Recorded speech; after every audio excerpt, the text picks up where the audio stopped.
Your next essay is going to be a problem solution essay. You may have heard this type of writing referred to as argumentative or persuasive writing, and all of that makes sense. Any of those terms work. Essentially, you're going to persuade your reader to care about a problem that you identify, and you're going to offer solutions to that problem. One solution or several solutions. So I'm limiting this to a problem in your community. And by your community, what do I mean? Well, certainly it could be the city or town in which you live, but it could be a little bigger too. It could be your entire county, perhaps, or even your part of the state you live in. I would even probably be convinced to do it as a statewide problem. I would call that your community.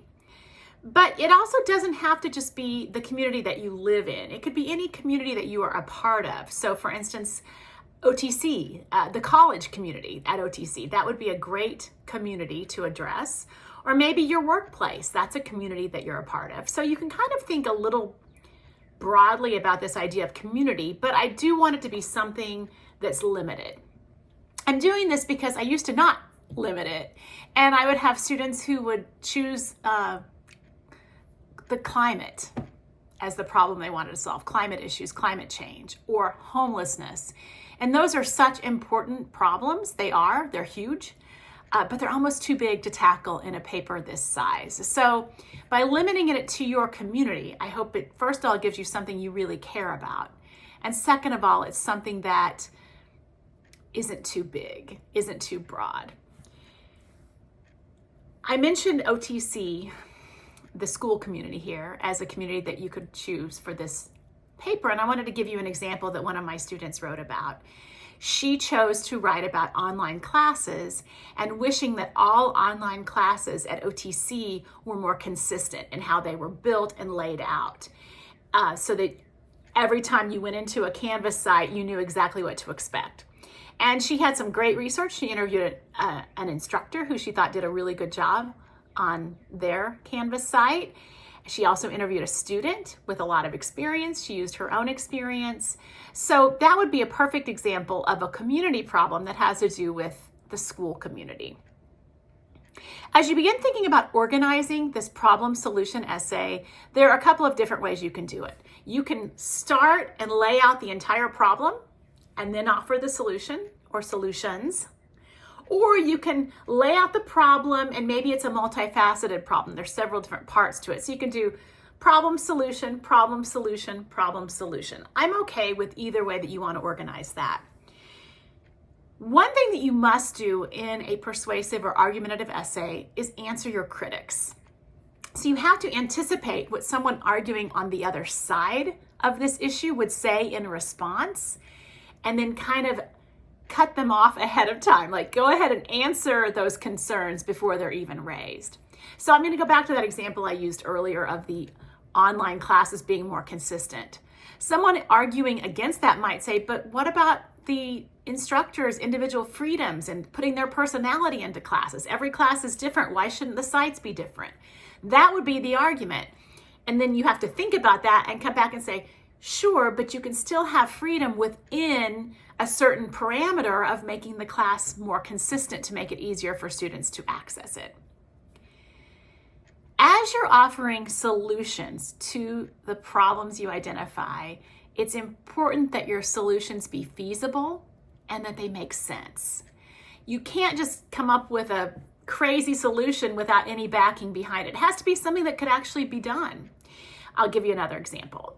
I had a student who wrote about the fact that she feels housing should be more affordable for single mothers. I encourage her to go out a little bit to single parents, make it single parents instead of single mothers, but her thesis was single mothers. And one of her solutions was that landlords should just cut the rent for anyone who's a single parent or single mother. And while I think that's great, I would love that, how are you going to get landlords to cut rent? They need to make their money too. It was a nice solution, but not practical, because I don't think any landlord's just going to say, oh, okay, well, you're a single mother. I'm going to lose money and rent to you. That's probably not how it's going to work. So then she came back to me and said, what if they could get like a tax incentive for reducing the rent for single mothers? That's a little more practical. That's something that maybe if you could give them a tax incentive might work. So that's kind of the difference. So think, as you're offering the solutions, look for things that have either been tried before, maybe in other communities, or things that just you think could be done based on the research you've done on the problem. Think about how the solution could be implemented, paid for, all of that, because you can't just throw out a solution unless it's a feasible, practical option. So the last point I want to make is about the outside research. You are going to be using outside sources for this essay, and you can find outside sources to support you with your problem. Maybe statistics or data that show how big the problem is, maybe personal examples of people you know, maybe your own examples, but you also need that outside research.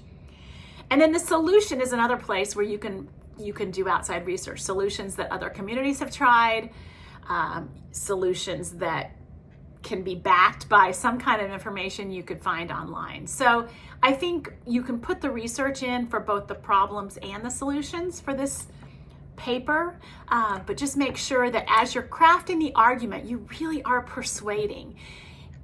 Anytime you write a thesis statement, the thesis should be arguable, but especially with a problem solution essay. You're going to lay out the problem, and you're going to persuade for some solutions, at least one solution, maybe more. So hopefully this has given you a little bit of an overview of what I'm looking for, and always reach out if I can help. Thanks.